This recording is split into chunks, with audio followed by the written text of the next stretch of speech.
کبیرہ شراب سے بچو، نشوں سے بچو، جھوٹ سے بچو، جھوٹ سے بچو، جھوٹ سے بچو، جھوٹ سے بچو۔ میرے نبی نے فرمایا میرا امتی ہر گناہ کر سکتا ہے، ایک جھوٹ نہیں بول سکتا، ایک دھوکہ نہیں دے سکتا۔ دھوکہ نہ دو، خاص طور پر یہاں کے لوگوں کو دھوکہ دینا تو بہت بڑی گراوٹ ہے۔ یہاں کی حکومت نے تمہارے ساتھ کیا کچھ نہیں کیا، تم انہی کو دھوکہ دو۔ ٹیکس بچانے کے لیے جھوٹ بولو، کتنے پیسے بچا لو گے؟ جھوٹ بول کے تم نے سارا ملک بچا لیا تو اللہ کی قسم گھاٹے کا سودا۔ پیسہ نہ بچاؤ، سچ کو بچاؤ۔ سچ پراپرٹی ہے، پیسہ پراپرٹی نہیں ہے، سچ پراپرٹی ہے۔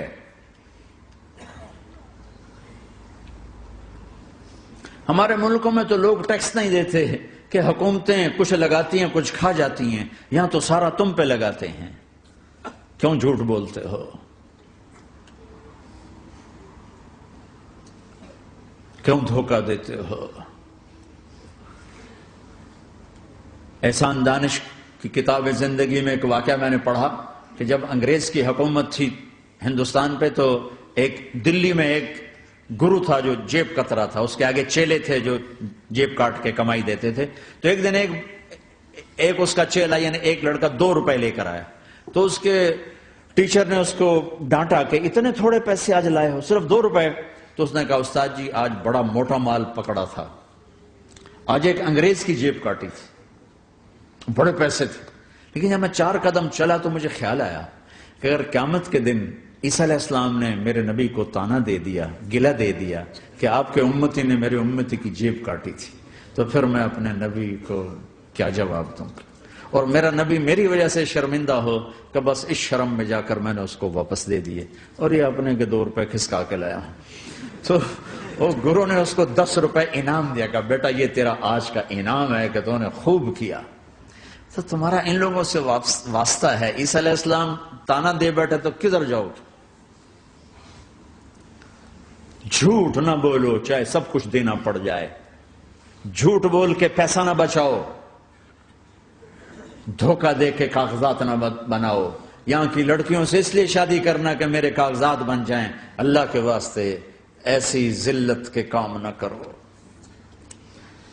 میرے نبی نے فرمایا جس نے دھوکہ دیا میری امت سے نکل گیا۔ نماز چھوڑنے پر کہا اس نے کفر کیا، جس نے نماز چھوڑی کفر کیا، اور جس نے دھوکہ دیا میری امت سے نکل گیا۔ من غش فلیس منا۔ جھوٹ نہ بولو، دھوکہ نہ دو، سب کچھ چلا جائے جانے دو، سچ کا ساتھ نہ، سچ کا ساتھ۔ ابن خراش رحمت اللہ علیہ کے بارے میں مشہور تھا، زندگی بھر کبھی جھوٹ نہیں بولا۔ حجاج کا زمانہ، ان کے 2 بیٹے حجاج کے خلاف جنگ میں شریک ہو گئے، پھر ان کو شکست ہوگی، وہ بھاگ گئے، پھر چھپتے چھپاتے گھر پہنچ گئے۔ سی آئی ڈی نے بتایا کہ وہ گھر آ گئے، تو حجاج نے کہا آج ابن خراش کا امتحان لوں گا۔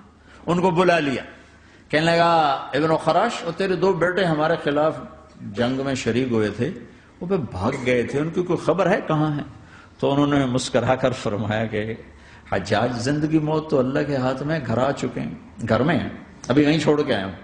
تو حجاج نے کہا تیرے سچ پر تیرے بیٹے تجھے ہدیہ کرتا ہوں، اگر تو جھوٹ بولتا تیرا سر بھی اڑا دیتا، تیرے بچوں کا سر بھی اڑا دیتا، تیرے سچ پہ تجھے تیرے بیٹے تحفہ دیتے۔ مسلمان جھوٹ نہیں بولتا۔ چند پاؤنڈ کی خاطر تم کاغذات میں ہیرا پھیری کرو، ڈرو اس دن سے جس دن اللہ کے سامنے کھڑا ہونا ہے۔ یہاں کے پیپر بنانے کے لیے یہاں کی لڑکیوں کو دھوکہ دو، ڈرو اس دن سے جس دن اللہ کے سامنے کھڑے ہونا ہوگا۔ عیسیٰ علیہ السلام کا تانا اگر گلا آ گیا نبی کو تو کدھر جاؤ گے؟ سچ کے ساتھی بنو، سچ کے ساتھی بنو، سچ کے ساتھی بنو۔ ٹیکس دینا پڑے دو، دنو، تم پہ خرچ ہوتا ہے۔ ایک طرف 4 پیسے ہیں، ایک طرف سچ ہے، کہ مسلمان سچ بولتا ہے، جھوٹ نہیں بولتا۔ ایک دفعہ سہارنپور میں جھگڑا ہو گیا، ایک جگہ تھی ہندوؤں کی، مسلمانوں نے قبضہ کیا ہوا تھا،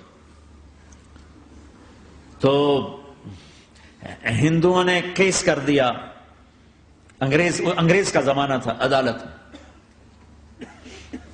وہ مسجد بنانا چاہتے تھے، ہندو مندر بنانا چاہتے تھے، تو دونوں طرف بات تپی ہوئی۔ تو آخر وہ جج نے کہا بھائی کوئی ایسا آدمی ہے، ہندوؤں سے کہا، جو گواہی دے دے تو اس کی گواہی تم قبول کر لو گے؟ اور مسلمانوں سے بھی پوچھا تو ہندوؤں نے کہا جی ہاں، مفتی مظفر حسین صاحب اگر گواہی دے دیں کہ زمین مسلمانوں کی ہے تو ہم دے دیں گے۔ تو مسلمان بڑے خوش ہو گئے، مفتی مظفر تو آخر مسلمان ہے تو ہمارے حق میں گواہی دے گا، تھا ان کا قبضہ ناجائز۔ تو جب وہ عدالت میں تشریف لائے، مسلمان بڑے اطمینان کا ہن جناب ساڈے حق وچ فیصلہ ہونا ہے، چونکہ آج کل صرف سچ کو کون دیکھتا ہے۔ تو انگریز جج نے پوچھا ہاں جی مفتی صاحب آپ کیا کہتے ہیں؟ فرمانے لگے دیکھو جج صاحب، یہ زمین ہندوؤں کی ہے اور مسلمانوں نے قبضہ کیا ہوا ہے۔ تو مسلمانوں نے گالیاں نکالنی شروع، وہ یہودیوں والا بن گیا نا، گالیاں نکالنی شروع کر دی۔ تو انگریز جج نے کہا آج مسلمان ہار گئے اور اسلام جیت گیا، آج مسلمان ہار گئے اور اسلام جیت گیا۔ اپنی ہار مان کے اسلام کو جیتا تھا، سچ بول کے اسلام کو جیتا تھا۔ جھوٹ کے ساتھی نہ بنو، سچ کے ساتھی۔ جھوٹ کے کاغذ بنا کر کوئی بینیفٹ حاصل نہ کرو۔ میں نیوزی لینڈ گیا، میں حیران ہو گیا، ایک ہفتہ میں رہا، ڈپریشن کا شکار رہا کہ مجھے بتایا گیا کہ پورے نیوزی لینڈ میں ایک آدمی جھوٹ نہیں بولتا سوائے پاکستانیوں کے، بنگالیوں کے اور انڈین۔ جو بنگالی، جو پاکستانی، جو انڈین پہنچے یہ جھوٹ بولتے ہیں، ہیرا پھیری کرتے ہیں، ان میں ایک آدمی جھوٹ نہیں بولتا۔ سچ تو ایک عالمی صفت ہے، جو اللہ کو نہیں مانتا وہ بھی کہتا سچ بہت اعلیٰ چیز، اور تمہیں تو تمہارا نبی کہہ رہا ہے الصدق ینجی والکذب یہلک، سچ نجات دیتا ہے، جھوٹ ہلاک کرتا ہے۔ آپ تشریف لے جا رہے تھے، آپ کو آواز آئی یا رسول اللہ، تو آپ نے ادھر ادھر دیکھا، کوئی نظر نہیں آیا، پھر آواز آئی یا رسول اللہ، پھر آپ نے دیکھا تو ایک ہرنی آپ کو پکار رہی تھی، ہرنی، وہ بندھی ہوئی رسی کے ساتھ۔ تو آپ اس کے قریب گئے، کیا ہوا؟ کہیں آپ کا ساتھی مجھے پکڑ کے لایا ہے، میرے چھوٹے چھوٹے بچے ہیں، بھوک سے وہ تڑپ رہے ہوں گے، آپ مجھے چھوڑ دیں، میں ان کو دودھ پلا کے واپس آ جاتا ہوں۔ اب وہ پرائی چیز ہے، تو آپ نے کہا اگر تو واپس نہ آئی تو پھر، کہ اگر میں واپس نہ آئی تو اللہ مجھے آگ میں ڈال دے، جہنم۔ تو آپ نے اس کی رسی کھول دی اور خود وہیں بیٹھ گئے۔ وہ دوڑتے دوڑتے پہاڑوں میں غائب ہو گئے اور آپ وہیں بیٹھے رہے۔ کچھ دیر کے بعد آپ نے دیکھا وہ پہاڑ سے اتر کر آ رہی تھی، کہ یا رسول اللہ میں حاضر ہو گئی۔ تو آپ نے اس کو رسی سے باندھ کے وہیں کھڑا کر دیا اور خود وہیں بیٹھ گئے۔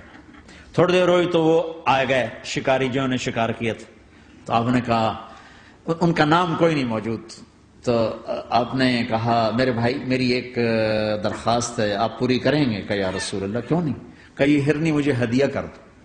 کہ یا رسول اللہ سب کچھ آپ کا ہے، کہ بس مجھے ہرنی چاہیے، کب لے لیں۔ تو آپ نے اس کی رسی کھولی، کہ جا بیٹی اپنے بچوں کے پاس موج کر، سچ نجات دیتا ہے، جھوٹ ہلاک کرتا ہے۔ تو اس نے یوں آپ کے سامنے سر جھکایا شکریہ کا اور 4 قدم دوڑی، پھر پیچھے مڑی، پھر آپ کو دیکھا، پھر یوں سر جھکایا، پھر آگے گئی، پھر تھوڑی دور گئی، پھر اس یوں پیچھے مڑی، پھر آپ کو دیکھا، پھر یوں سر جھکایا، پھر جہاں تک وہ نظروں سے اوجھل نہیں ہوئی وہ آپ کو مڑ مڑ کے یوں سلام کرتی گئی۔ سچ تو ایک ہرنی کو نجات دے گیا، تمہیں نہیں دیکھا۔ تمہیں کس پاگل نے کہا جھوٹ بول کے پیسہ بچاؤ، جھوٹ بول کے کاغذ بناؤ، دھوکے دے کے پیپر بناؤ؟ اللہ کے واسطے اس حقارت والی سوچ سے نکلو، انسانیت پر داغ نہ بنو، ان کے قدردان بنو جنہوں نے تمہیں پاسپورٹ دیے، جنہوں نے تمہیں تعلیم کے مواقع دیے، تمہیں ہر شے میسر کی، اور آخری ممکن حد تک تمہیں ظلم سے بچانے کی کوشش کی۔ محسن کے اوپر کیوں آئے تھے اس دیس میں؟ آئے ہو تو پھر دھوکے سے بچو۔ مسلمان کہیں بھی ہو دھوکے سے بچتا ہے۔